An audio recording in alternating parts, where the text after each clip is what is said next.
Hello fellow cyborgs, today I'm going to show you all of the books on my physical TBR. This is going to be divided into two-part videos, so it's not terribly long because there are 50 books that I'll be talking about. Today is part one, the part that nobody wants to see, the nonfiction, the poetry, the short stories, and the horror books. Just kidding, I'm sure some of you want to see that. So let's start out with the nonfiction books because there is quite a few. This is a recent edition from this year. This is Viktor E. Frankl's Man's Search for Meaning. So this is part memoir, part psychological exploration into his experiences during the Holocaust. This is another new acquisition for this year. This is Wasted, a memoir of anorexia and bulimia by Marja Hornbacher.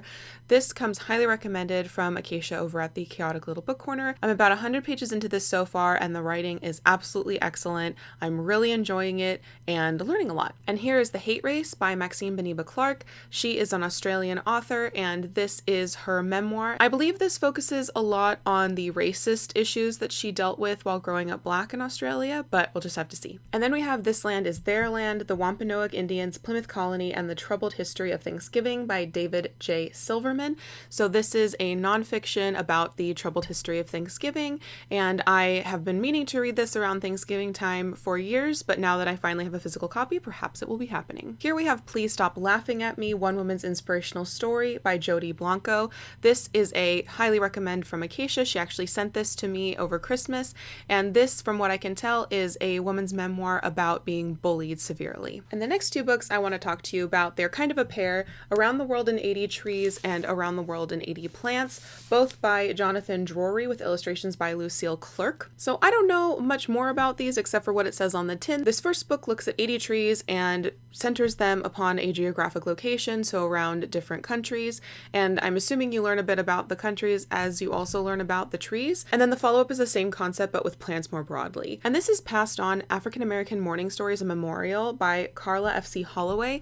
This looks into the history of mourning practices and funereal practices in African Americans, and specifically how racism meant that they had to form their own communities and their own professionals to take care of their dead because white funeral directors were racist and didn't want to service them. I've had this for years and recently read the first chapter, well, not the first chapter, I read the first few paragraphs of the introduction to the first chapter to see if I was even going to get on with the writing style, and I did, so I've kept this on my shelves for some time. And then we have Silent Cities, New York, Hidden Histories of the Region's Cemeteries by Jessica Ferry. This looks into different stories in historical cemeteries around the state of New York. I'm hoping there will be some cool historical facts and biographies about the people who are buried in these cemeteries, and that it's just going to be a rompin' good time. This is Tall Man, The Death of Doomadgee by Chloe Hooper.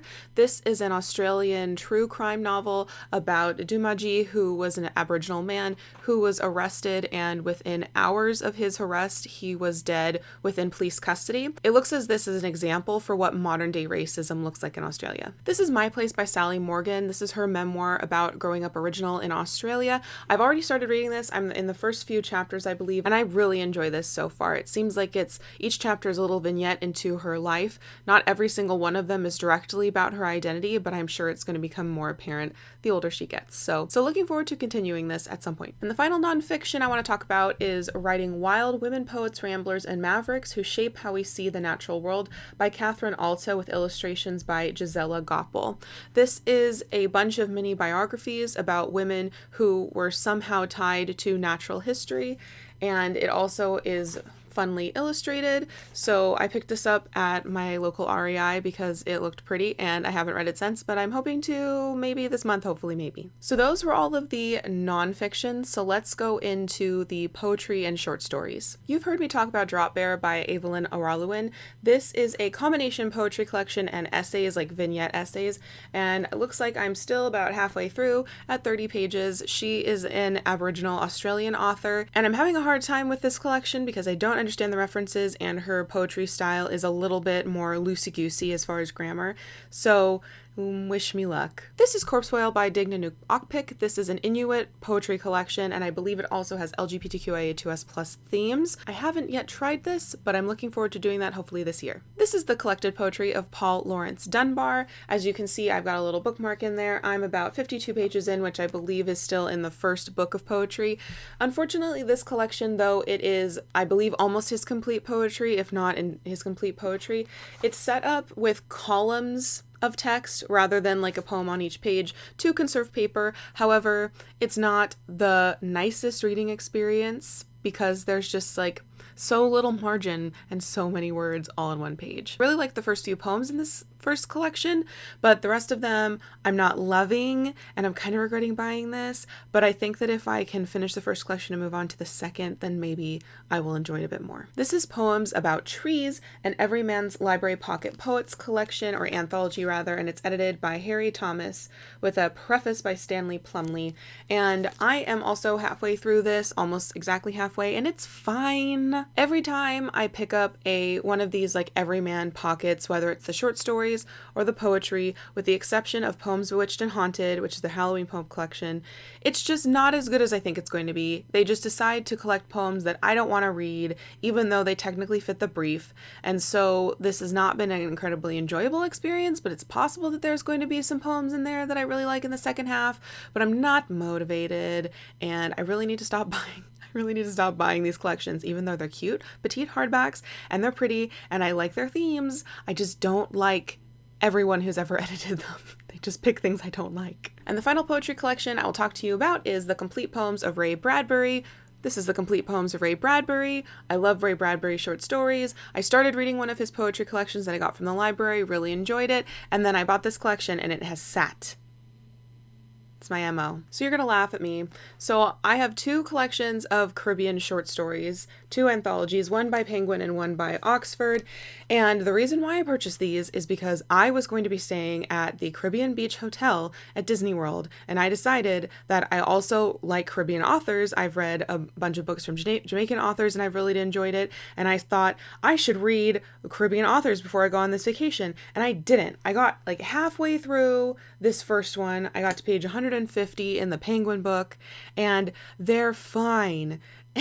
They're fine. There's some that I think about that are memorable, but why did I need two books when I wasn't even going to the Caribbean? So I have vague notions that I'll pick these up during Caribathon, which I believe is coming up in June, but I don't have concrete plans to do that. So we'll just have to see. This is Living, Loving, and Lying Awake at Night by Sindiwe Magona. She is an African author, and I heard many wonderful things about this from Helene from Books by Lainez, and so I picked this up. I started reading it. I don't remember where I stopped. I think I just wasn't in the mood, and I liked them, but I haven't tried reading it since. This is Some Soul to Keep by J. California Cooper. I heard somewhere on the booktubes when I was researching more Black authors that I needed to read J. California Cooper. It doesn't matter where you start. I picked up this one because reasons. I believe this is like 4 longer short stories bound up in this fairly slim volume, and again, I thought maybe I don't need this on my shelves anymore, but then I read the first few pages of the first story and I said, no, this is really good. I like this writing style, but then I've just never picked it up. And here is the Valancourt Book of Victorian Christmas Ghost Stories. This is the first volume and it's edited by Tara Moore. So as it says on the tin, these are Victorian Christmas ghost stories. Are they Christmassy? Maybe. Are they ghosty? A little. And I started reading it. I'm about, I don't know how many pages through. I'm like 70 something pages through, and they're slow moving and they're fine. And I don't think I would want to read an entire volume over the course of a month, but I'll probably read 4 stories every year until I finish this one. It sounded better than I think it actually is. That's the way things are sometimes. You've seen this one before. This is What Did Miss Darrington See? An anthology of feminist supernatural fiction, edited by Jessica Amanda Salmonson. So this is a bunch of short stories that are feminist supernatural bents, ranging a number of years, I think from the 1800s to the 1990s maybe, or 70s. And I bought this because the cover is pretty, and I still haven't read it. This is an acquisition this year because I said I was going to read it, and I've been lying to myself, but hopefully I will be reading it sometime this year, maybe. This is The Auctioneer by Joan Sampson. I purchased this with you while I was doing the Shop With Me video for Valancourt Books. This is small town horror, female author, and I believe it's like 1970s or 80s. I could be wrong, and I haven't read it yet. And then we have Hangs a Man by Shirley Jackson. I believe this is her first novel. I don't remember what it's about, but it's Shirley Jackson. And I wanted to have a backup new Shirley Jackson on my shelves, and I believe it's been on my shelves for a couple years now and I haven't read it yet. I've reread some Jackson though. Is this the most beautiful book I have? Maybe. This is Fledgling by Octavia Butler. This is the slipcover for the book. This is the 7 Stories Press edition and I got it from sistasci-fi.com. So this is Octavia E. Butler's vampire book and it's coming up sometime this year in the Octavia E. Butler Slow Readathon, which is hosted by Onyx Pages and Musical Tati and Isis Sista Sci-Fi. And I saw this and I said I can't not have this, even though it was mildly expensive because it is a hardcover and it is a hardcover and I don't particularly like hardcovers, but there you go. It's so pretty. I bought it. So I'll be reading that this year. Hopefully I will actually be doing that. And this is one of the books that I just had to pre-order this year, and I promised myself that if I pre-ordered it, I would read it the month that it arrived at my house, and here we are, and I'm halfway through it. This is All the White Spaces by Allie Wilkes. Now, this is a supernatural polar exploration novel with a trans man character set post World War I, like very like 1918 sort of idea. And I'm about halfway through and I have a feeling that the stuff is about to go down, but it's been kind of a little sloggy, partly my fault, but I don't think it's entirely my fault. So hopefully I'll be finishing this sometime soon rather than having it be book purgatory on my shelves. This is the other pre-order that I had to have at the beginning of this year. This is The Fervor by Alma Katsu. This is a historical horror book set during or at the very end days of World War II in America. One of our main characters is a Japanese American woman and her daughter, and they are in one of the internment camps in California, and then a weird sickness starts happening, and somehow also Japanese ghosts / gods come into the mix.